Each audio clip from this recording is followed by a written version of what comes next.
Sure. As was stated, the county has a rainy day fund, and we were able to resolve our budget issues with good labor negotiations and reductions without destroying the ability to provide services to the public. But it was a rainy day fund and not one that could withstand a tsunami, which is coming from Sacramento with their multi-billion-dollar budget. There is a need for structural reform. And just a few months ago, The Economist magazine pointed out those types of structural reforms that we ought to do by comparing California with Texas. And in that article, they found that California's unemployment rate is about 2% points ahead of the national average, and that our cities of Merced, El Centro, have a jobless rate higher than Detroit. And every year, over 100,000 more Americans leave California than enter our state, and that we have a dysfunctional government with many, many overlapping systems of accountability, or a gerrymandered legislature, which will be corrected in the 2012 elections as a result of a ballot initiative that was passed a couple of years ago.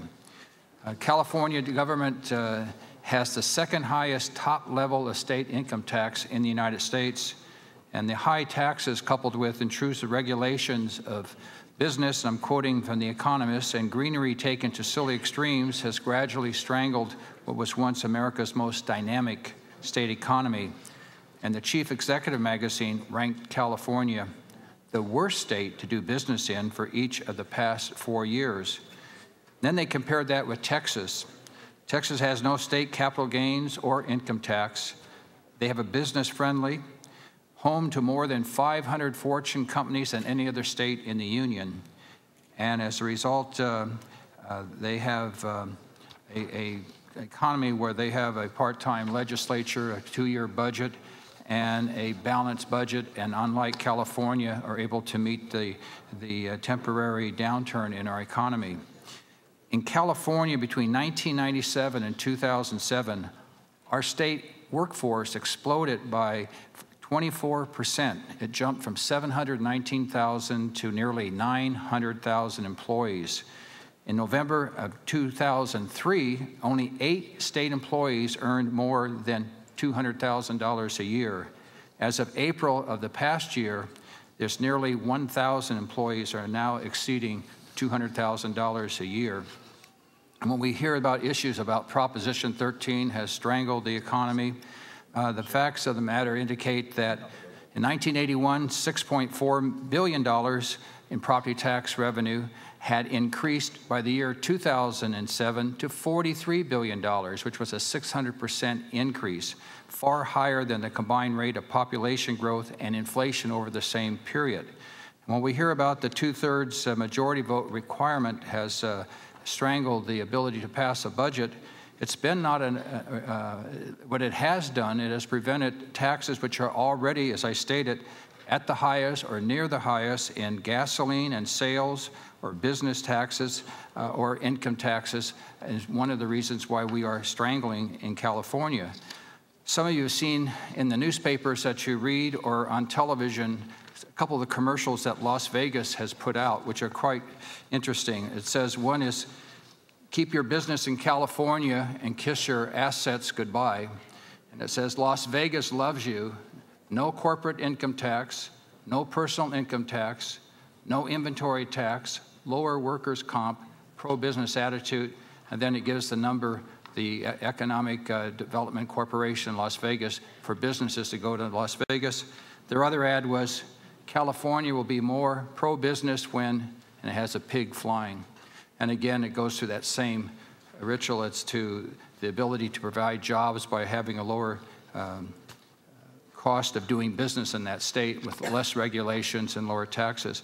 The structural reforms that ought to be done is the state, when the governor was first elected, he had a group of 250 top people review the state budget, and they came up with a 2,500-page, $34 billion way of saving money at the state. And they promptly took that proposal and they put it in the trash can, both the legislature and the governor. So we didn't follow through on any of those structural reforms.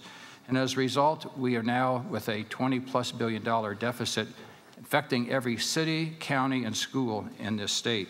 What we need to have is the ability to keep our revenues in line with our spending priorities. And we can't outspend according to the revenues that we have, as we have been doing in the past. We have been spending higher than the cost of inflation and higher than the revenues that are available for programs, and by going into debt and having bond after bond being enacted, which is only putting our children in a disadvantage because they're going to have to pay for those costs.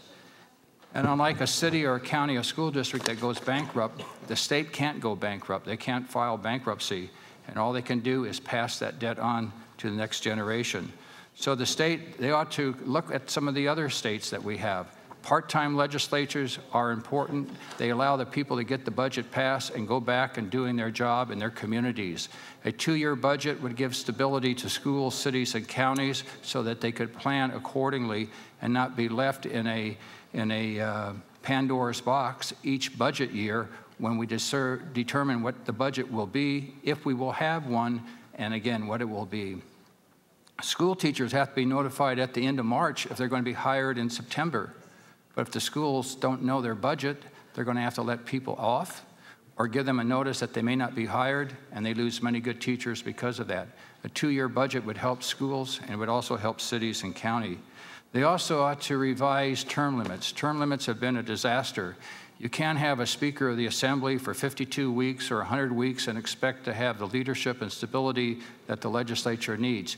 You don't have that in other states, and as a result, they tend to be able to get together, make their decisions, and move forward. When I served in the state legislature, I served under Robert Monaghan, Robert Moretti, Leo McCarthy, and while there were differences of opinion, we were getting our budgets passed on time. And if there was a delay, it would be a week or two, but not like we're having today when we talk about months in delays.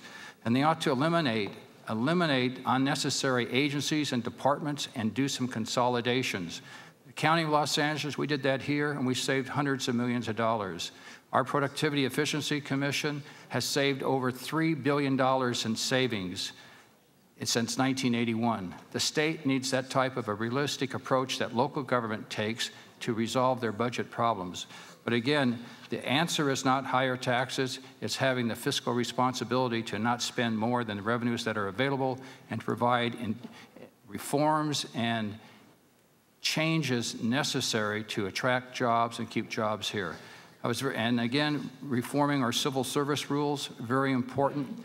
And a man I served with, Willie Brown, just gave a very big article in the San Francisco Chronicle saying that one of the top priorities now is to bring the civil service rules and regulations into the 21st century, because that's also having a strangling impact on the state's budget. So you're having people from the Republican side, Democrat side, in between, saying that there has to be structural change. But let's have that. Let's have a part-time legislature, a 2-year budget, consolidation, elimination of unnecessary agencies, and having fiscal discipline on the spending priorities.